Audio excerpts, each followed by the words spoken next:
So it's not about just coming through and ripping the guts out of the cost of the business by any means. It's about making sure that when you are spending money, it's spending it in the right places within the business that's actually going to generate a return on that investment. So it's about trying to say, well, if we're an average operator in terms of that operating efficiency, well, in theory, we could be leaving 5 cents on the table that we'd rather spend on more equipment, or we'd rather spend every year on more interest or lease payments to then improve the income potential. Farming and profit. Well, we know the weather plays a huge role in whether a season comes off or not. Knowing where your money goes and why, as well as where you want your farming business to be in 5, 10 years, is crucial in running a profitable farm business. Hello, and welcome to Shared Ag Solutions by BCG. I'm Janine Batters.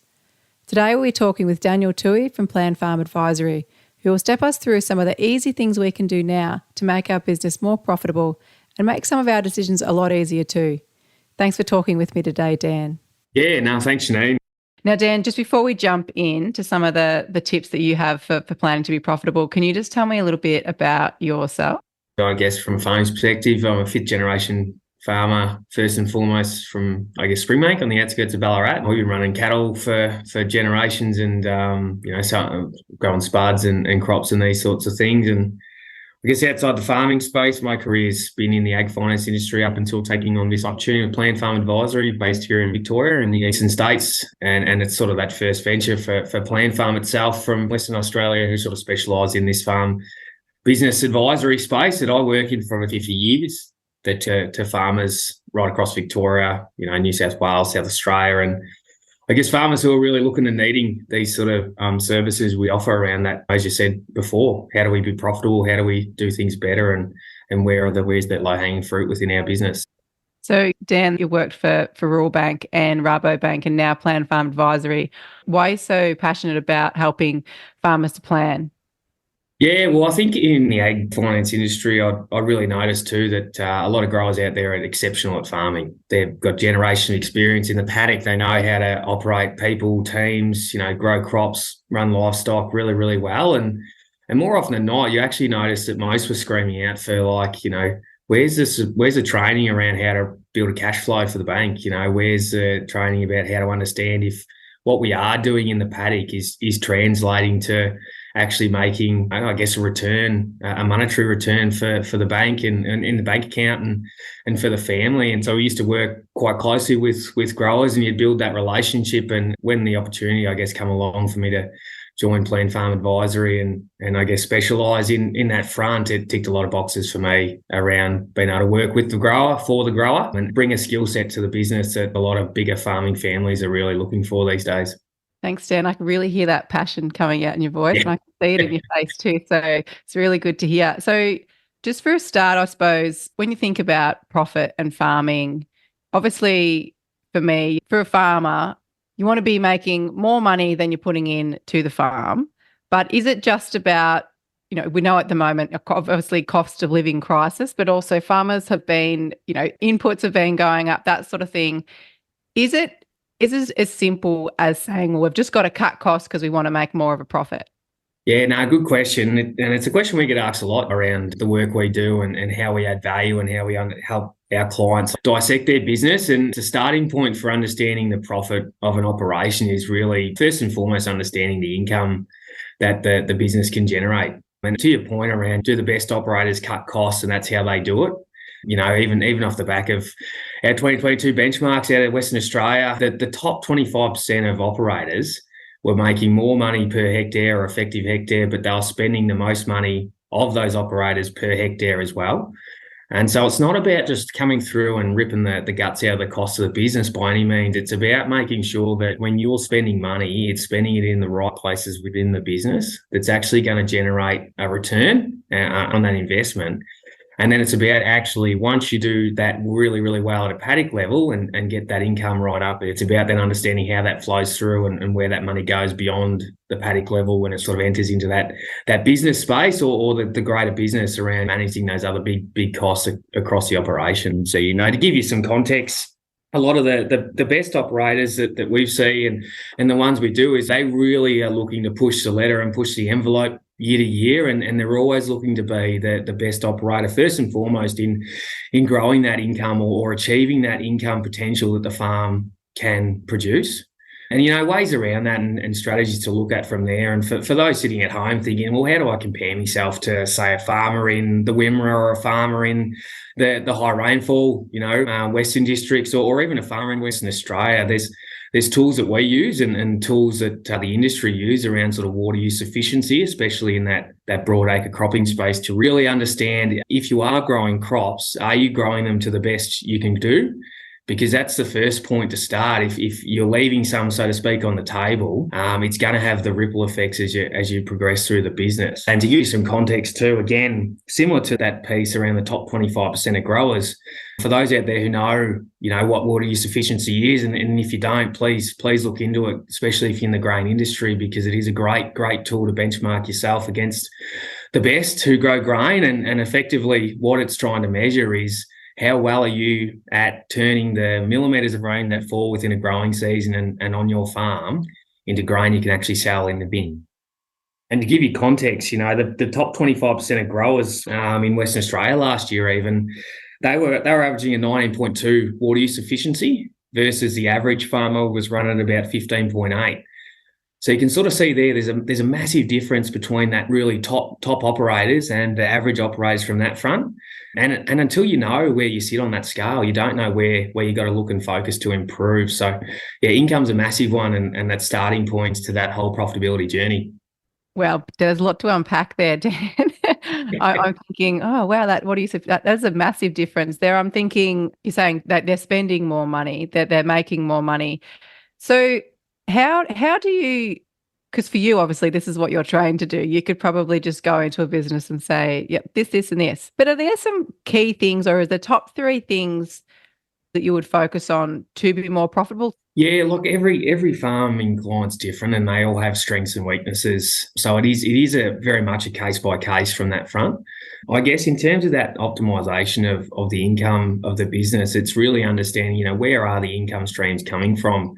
And if we talk about, a pure grain grower as an example, it's really saying, well, what are the major expenses that we are spending on? Where are they returning a return for the business?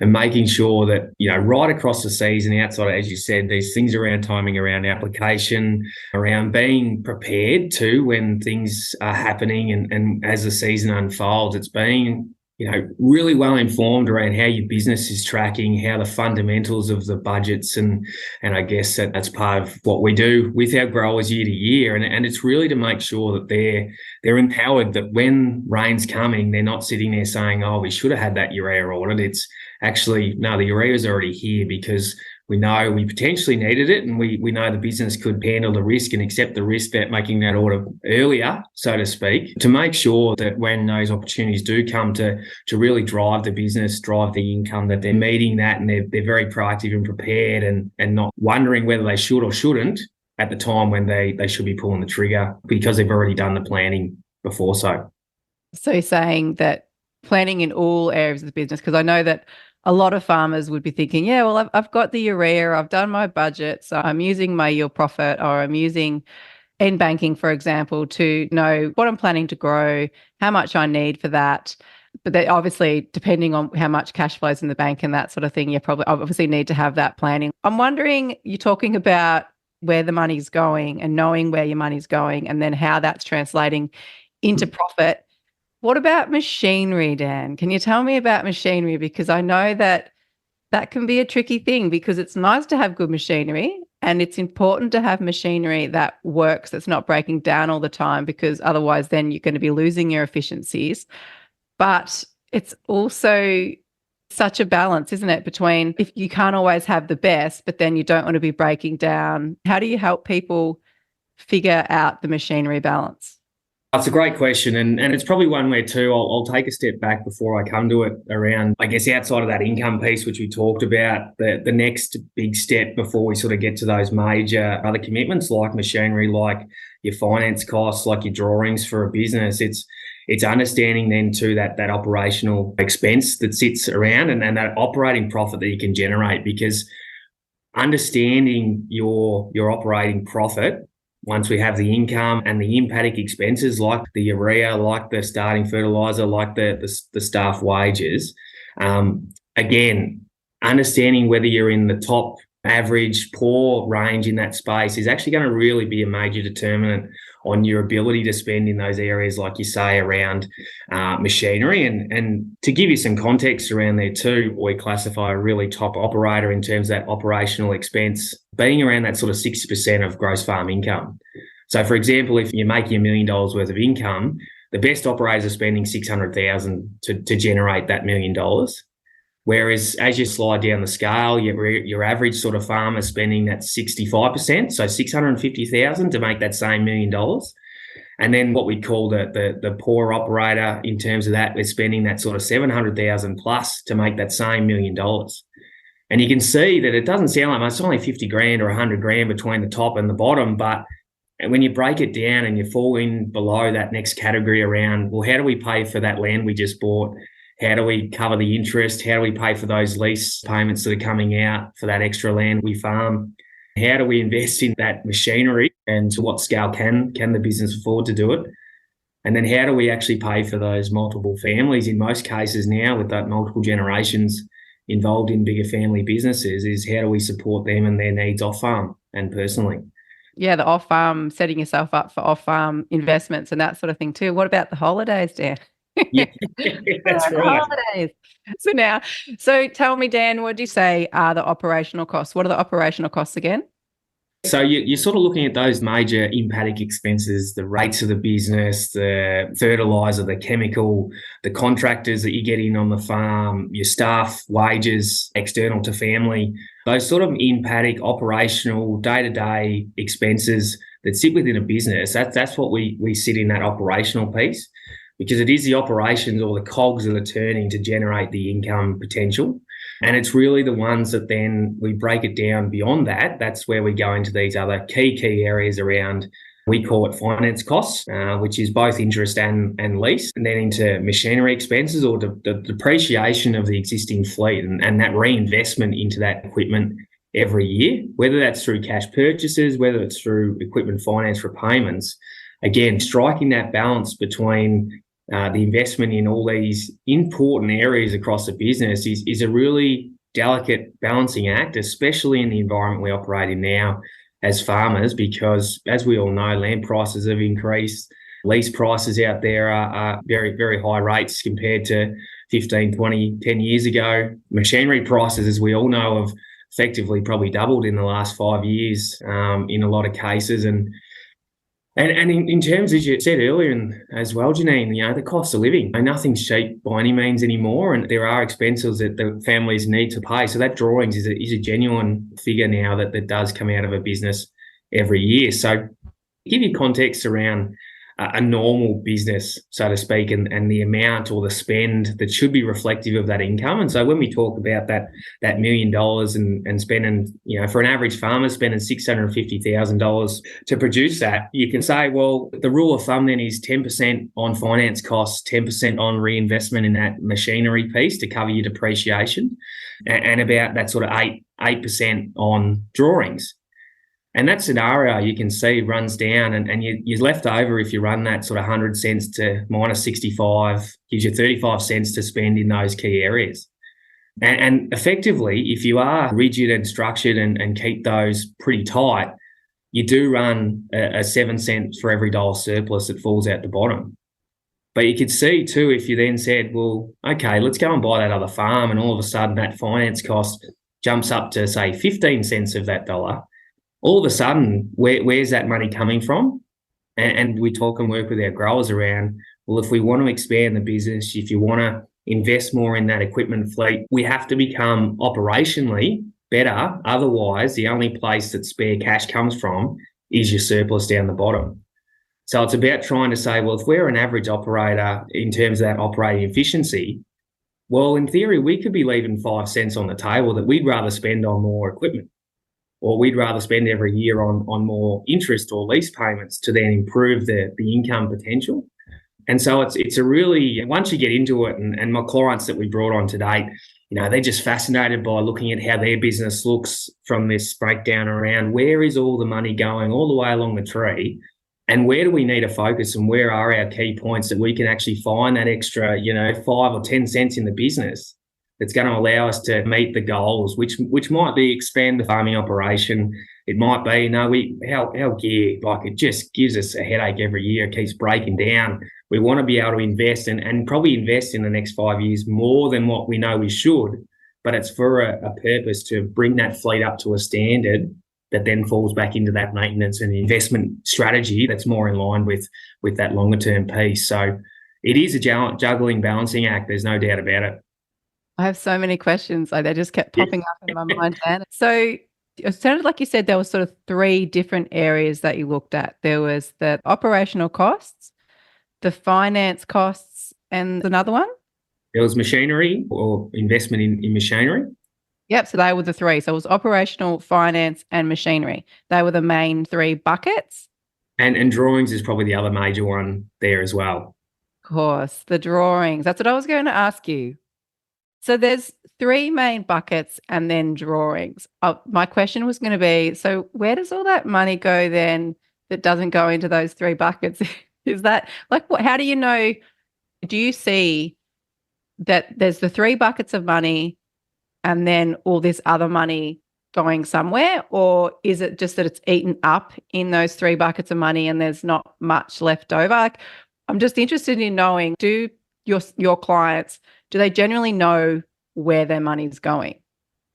After they work with us, they definitely do, because we tell them exactly where I guess down to the last cent, where has it been spent within the business. And as you say, in some cases, it does get all gobbled up, so to speak, all the way through those buckets. As you start with the top income, you then pay your operational expenses, the bucket gets smaller, and then you go and pay the bank needs their interest payment, your people you lease land off need their payment, so you pay them, and again, the bucket gets smaller. You make those either cash purchases on equipment throughout the season, and you've also got your annual commitments around equipment finance repayments, and again, the bucket gets smaller.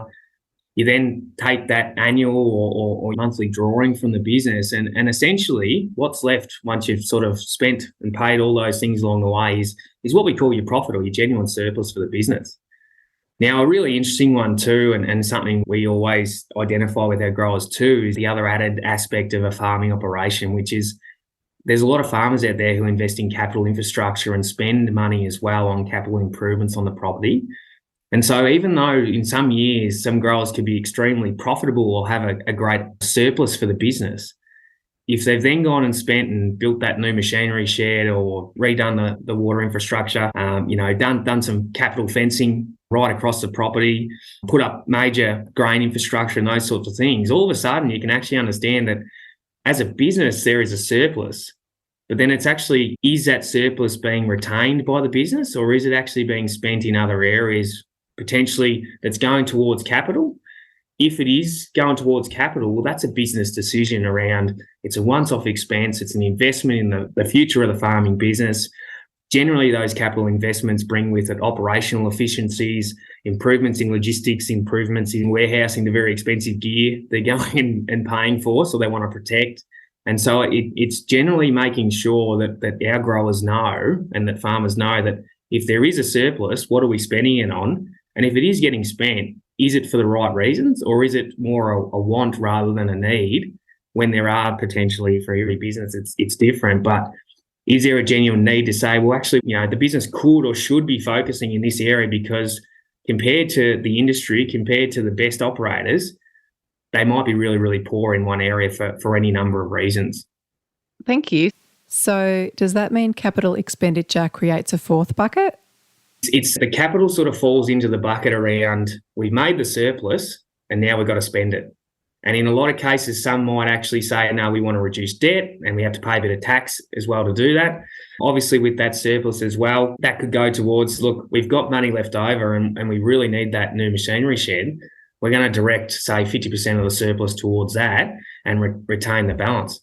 In some cases, though, and in the last few years, especially with the tax incentives, the instant asset write-offs, the huge depreciation bills, and in a lot of cases, a lot of our growers, and I'd say a lot of farmers right across Australia, we're really taking advantage of those tax incentives and probably spending more of what they determine as surplus. And what they do is they actually use the overdraft or the bank to actually fund that project. And so that's when you get into that scenario where the business is potentially profitable, but the retained earnings or that bank account balance is actually going backwards. It's one of those things that if you can break it down and you do know where all that money's gone, you can justify and make sure that you understand why that is the case.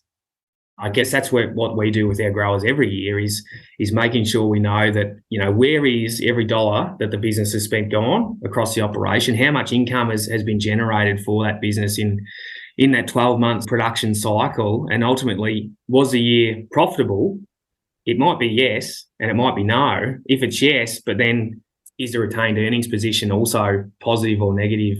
Because that, again, is going to translate to the real life bank account live balance that the profit is, or the business is fundamentally profitable, but the bank account went backwards this year because the business spent more than essentially what it made for certain reasons. And largely, capital in the last few years has been a major driver of that.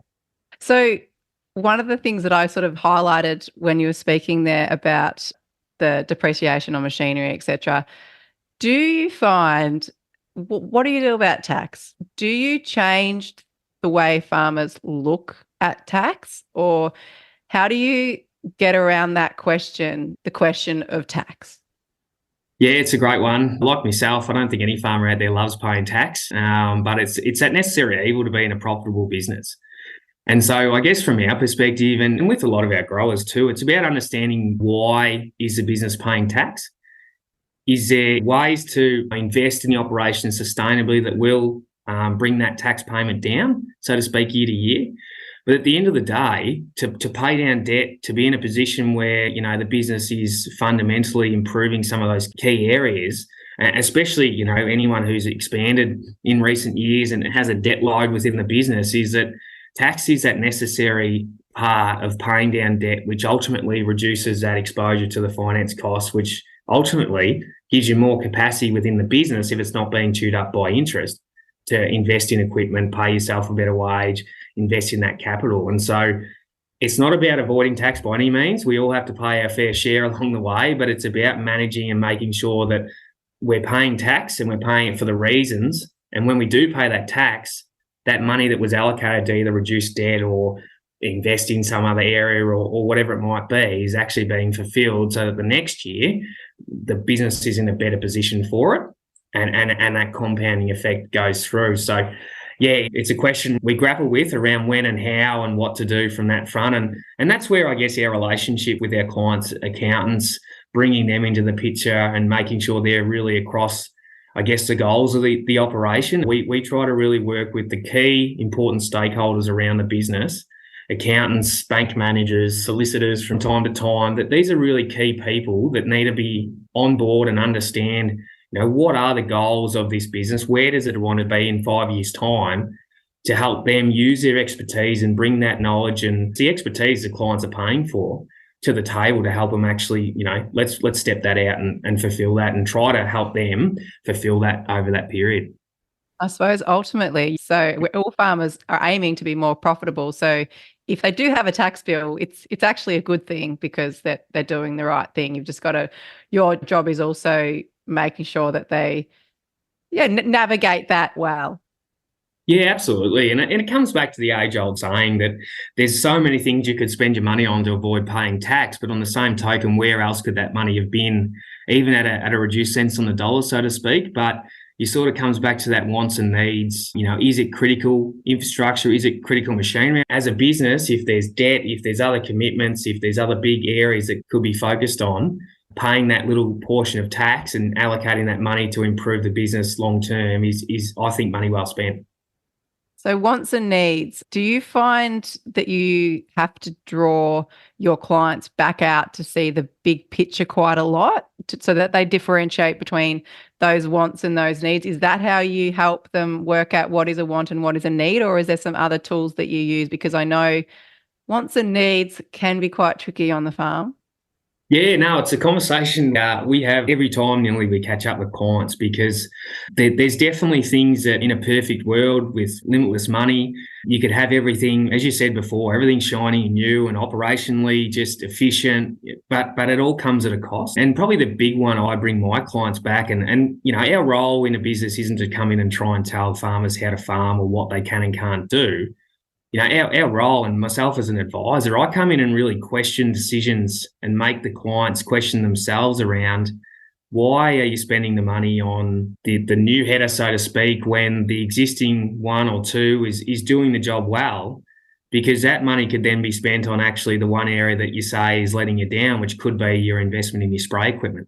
And it's just that constant evolution that farming is, and that constant change across seasons and over years, that it's really trying to keep our growers focused on what they've told us are their strategic goals and where they want to get to and how they want to achieve it. And we're there to truly really help them sort of navigate these decisions, because as you'd well know, Janine, and I think most who are listening would know, these decisions aren't light. Buying a new farm is a massive, massive decision for a family now. Investment in even headers and self-propelled and tractors, they're all $500,000 to $1 million purchases, which 10 or 15 years ago bought your farm. So it all makes sense. Dan, so what would your advice be if someone could do 3 things right now? So can you set up software like your Xero or your MyOb or whatever you're using to break down into these buckets? Yeah, I think anyone with accounting software at a high level could sort of break down roughly where their key spending areas are. And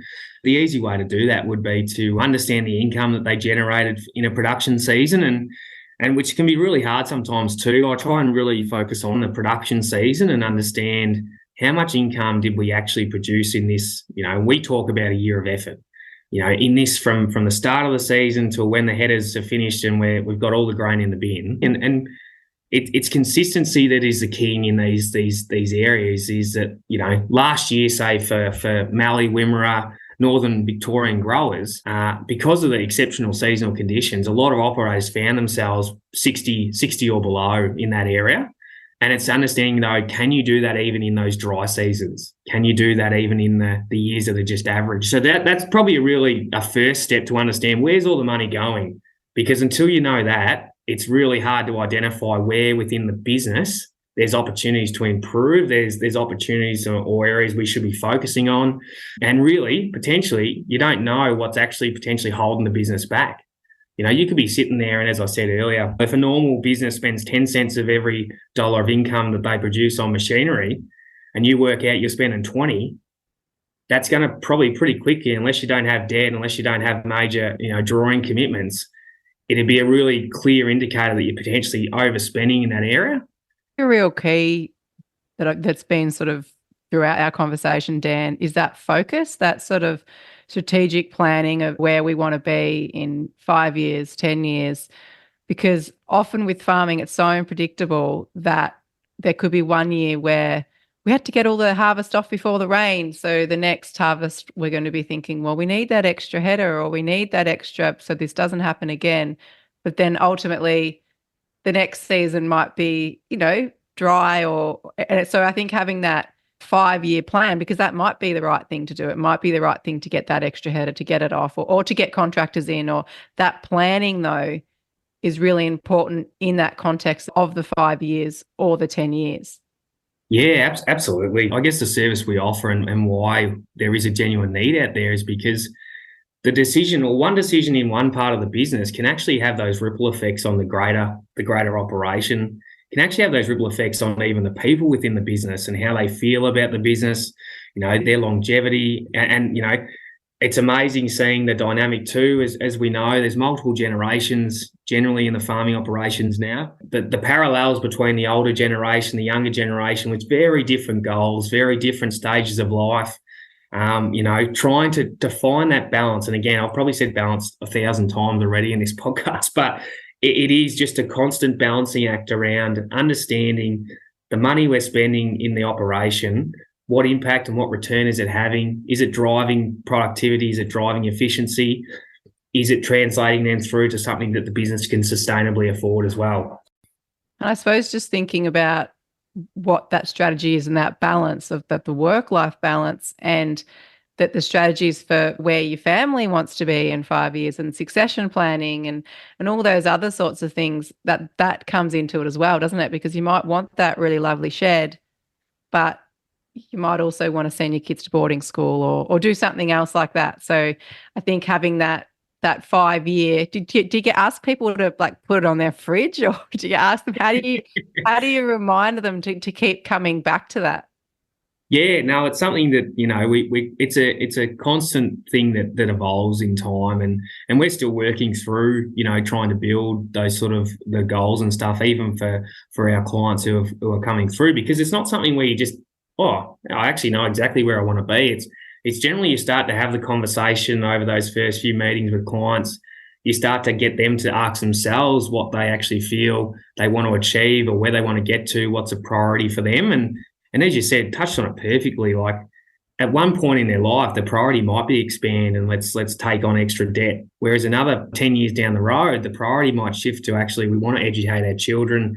We want to be able to set up mum and dad off farm and make sure they can enjoy their retirement, whatever that looks like. But making sure that, as you say, if there is goals in place, that everyone in the business understands the differences of opinions or comes to a point where everyone's actually aligned on the same trajectory.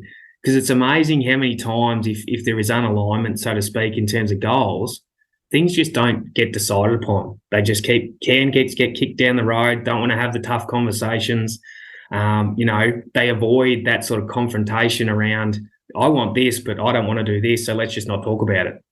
Whereas we try to make it a really safe environment and make an environment too that in the perfect world, the business is stronger and more unified if everyone understands what each individual within the operation is trying to achieve. And together, if there's combined goals that are created, it keeps everyone very much along the same lines and in the same thinking that we're working for a common goal, not individual ones. Not fighting against each other, you sort of work together. It sounds really nice, Dan. That sounds so good. Is there anything else? Is there anything else that you think our listeners would like to know? We'll pop some things in the show notes. I'm just been leaning in the whole time, Dan. I've been thinking, what else? I've had so many questions. I'm going to be messaging you later saying, but what about this? Such a great way of explaining that, and we haven't had a lot of time either, but been blown away, and thanks so much for your time. I really appreciate it. But yeah, is there anything else that you wanted to add?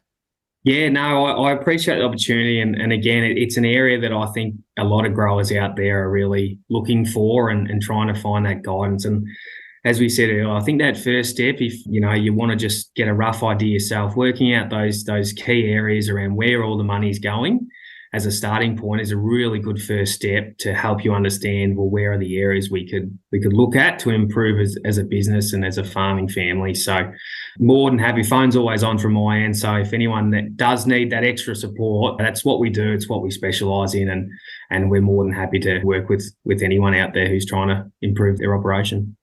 I can tell it's your specialty, Dan. I can tell you're really good at what you do. Thanks so much. No worries at all. Thank you.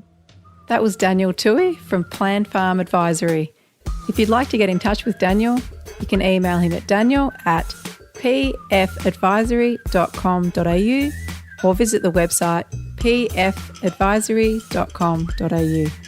This has been Shared Ag Solutions by BCG. Thank you for listening.